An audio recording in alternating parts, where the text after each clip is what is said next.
சாலி இருமல் பிரச்சனை வந்துவிட்டால் நாம் படும்பாடு கொஞ்ச நஞ்சமே இல்லை. கூடவே தொண்டை வலியும் சேர்ந்து வந்துவிடும். அவ்வளவுதான். சில வேளைகள்ல உடலில் வெப்பம் அதிகரித்து அது காய்ச்சலாகவும் மாறிவிடும். பருவநிலை மாறும் போது இந்த மாதிரியான வாய்ப்புகள் அதிகமாக இருக்கு. சளி இருமல் வந்துவிட்டால் அதிலிருந்து இயற்கையான வழிமுறைகளை பயன்படுத்தி மீள்வது எப்படி என்பதை தான் விரிவாக ஆராய்கிறது இந்த காணொளி. உப்பு நீரில் வாயை கொப்பளிக்க வேண்டும். தொண்டை வலி வந்துவிட்டால் உடனே வெதுவெதுப்பான உப்பு நீரை எடுத்து வாய் கொப்பளிக்க வேண்டும். இது எந்த பாதிப்பையும் ஏற்படுத்தாத இயற்கையான வழிமுறை. தொண்டையில் ஏற்பட்ட வீக்கத்தை கூட இது குறைக்கும்.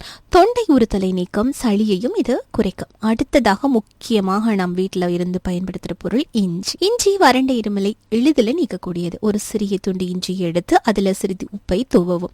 உப்பு கலந்த இஞ்சியை சில நிமிடங்களுக்கு நன்கு மெல்லவும். இஞ்சியோடு துளசி இலையையும் சேர்த்து கொண்டால் சளி இருமலுக்கு நல்ல பலன் கிடைக்கும். சரி, அடுத்ததா வீட்டில் இருக்கிற பொருள் என்ன? பூண்டு. பூண்டு கூட சளி தொல்லைக்கு மிகுந்த தீர்வை தரும். 4 அல்லது 5 பூண்டு பற்களை எடுத்துக்கொள்ளவும். அத்துடன் 1 டீஸ்பூன் நெய் ஊற்றி சேர்த்து பூண்டை பொரித்தெடுக்கவும். சூடு ஆறுவதற்குள் இதை சாப்பிட வேண்டும். பூண்டை நன்றாக நசுக்கி குழம்பு அல்லது சூப்பில் போட்டு பயன்படுத்தலாம். இப்படி பயன்படுத்தினால் கூட சளி இருமலை இயற்கை வழியாக நீக்கலாம். அடுத்தது ஆளி விதை. சிறிது ஆளி விதையை நீரில் கொதிக்க வைத்தால் பசை மாதிரி அது ஆகிடும். இதனுடன் இயற்கை ஆன்டிபயோட்டிக்கான எலுமிச்சை சாறு மற்றும் தேன் சேர்த்து பருகி வர தொண்டை வீக்கமே காணாமல் போய்விடும். அடுத்தது கருமிளகு டீ. கருமிளகு இருமல் சளிக்கு நல்ல அருமருந்து. கருமிளகு டீ குடிப்பது தொண்டை வலியை குறைக்கும். 1 கப் வெந்நீரில் 2 டேபிள் ஸ்பூன் தேன், சிறிதளவு கருமிளகு சேர்த்து குழவும். இதை அப்படியே மூடி வைக்கவும். 15 நிமிடங்களுக்கு பிறகு இதை குடிக்கலாம். இதுதான் கருமிளகு டீ. பால் மற்றும் மஞ்சள். சூடான பால்ல மஞ்சள் சேர்த்து பருகுவது சளியை போக்கும். பால் மற்றும் மஞ்சளில் நம் உடலுக்கு நன்மை செய்யக்கூடிய பல பொருட்கள் இருக்குது. பொதுவாகவே சளி போன்ற பாதிப்புகள் இல்லாத நாட்களிலும் பால்ல மஞ்சள் கலந்து குடிப்பது ஆரோக்கியம் தரும். குழந்தைகள் பெரியவர்கள் அனைவருக்கும் இது ஏற்றது மஞ்சள் பால். அடுத்தது எலுமிச்சை சிரப். ஒரு வாணலியில 100 மில்லிலிட்டர் தேனை ஊற்ற வேண்டும். அதன் அடர்த்தி குறைகிற வரை சூடாக்க வேண்டும். அதனுடன் சிறிது எலுமிச்சைச்சாறு, லவங்கப்பட்டை சேர்த்து பயன்படுத்தி வர சளி குறையும். அடுத்தது வெங்காய சிரப். ஒரு வெங்காயத்தை உரித்து நன்றாக நசுக்கிக் கொள்ளவும். சின்ன வெங்காயம், சரியா? அதனுடன் 1 டீஸ்பூன் எலுமிச்சைச்சாறு, தண்ணீர் சேர்த்து கொதிக்க வைக்க வேண்டும்.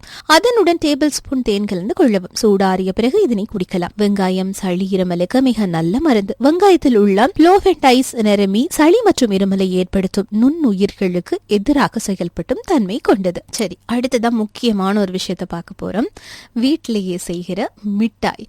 சளி இருமலுக்கு மிட்டாய் அப்படின்னு சொல்லி நீங்க யோசிக்கலாம். சளி இருமலை போக்கும் இனிப்பான மிட்டாய்களை நாங்கள் கடைகளில் வாங்கி சாப்பிட்டு இருப்போம். இவற்றை எங்களுடைய வீட்டில் எப்படி செய்யறது அப்படின்றதுதான் இப்ப நாங்க பார்க்க போறோம். ஒரு சிறிய துண்டு இஞ்சிய சாரா பிழிஞ்சு கொள்ளவும். சிறிதளவு கருமிளகை வறுத்து பொடியாக்கி கொள்ளுங்கள். இஞ்சி சாறு, கருமிளகு பொடி இவற்றுடன் கொஞ்சம் மஞ்சள், தேன் சேர்த்து கட்டியான பேஸ்ட் மாதிரி தயாரித்துக் கொள்ளுங்கள். இதை பந்த மாதிரி உருட்டி வைத்துக் கொள்ளலாம். 10 முதல் 15 நிமிடங்களுக்கு இதை வாயிலேயே வைத்து பின் விழுங்கிவிட வேண்டும். ஒரு நாளைக்கு 2 அல்லது 3 முறை இதை சிறிதளவு சாப்பிட்டு வந்தால் நல்ல நிவாரணம் கிடைக்கும். சளி இருமல் வந்துவிட்டால் தண்ணீரை சூடாக்கித்தான் குடிக்க வேண்டும். வெந்நீருக்கு தொண்டையில் ஏற்படும் வீக்கத்தை குறைக்கும் இருக்கிறது. இது சளி காய்ச்சலுக்கு காரணமான தொற்றுகளை நீக்கவும் உதவும். எனவே சளி வந்தால் வெந்நீர் அருந்த வேண்டியது மிக மிக கட்டாயம் நண்பர்களே, மறக்காதீங்க. அதோடு இதற்கு முன்னும் சொன்ன அத்தனை வழிமுறைகளில் ஏதாவது ஒன்றை பின்பற்றினாலே இந்த சளி, இருமல், தொண்டை வலி போன்ற உபாதைகள்ல இருந்து நாம் நம்மை பாதுகாத்து கொள்ளலாம். பருவநிலை மாற்றம் இருக்கு இல்லையா? அதாவது மழை காலங்கள்ல இருந்து குளிர்காலம் வர்ற போதோ அல்லது வெயில் அதிகமா இருக்கிற காலகட்டங்கள்ல இருந்து டக்குன்னு மழை பெய்யும் போது, இந்த மாதிரியான காலகட்டங்கள்ல தான் இந்த மாதிரி சளி தொல்லை, இருமல் தொல்லை, தொண்டை வலி தொல்லை, இந்த மாதிரியான பிரச்சனைகள் எல்லாம் ஏற்படும். இந்த காலங்களில் இதில் ஏதாவது ஒரு மருந்து குறிப்பை நீங்க பயன்படுத்தி பயன்பெறுங்கள். இது உங்கள் நலனில் எங்கள் அக்கறை.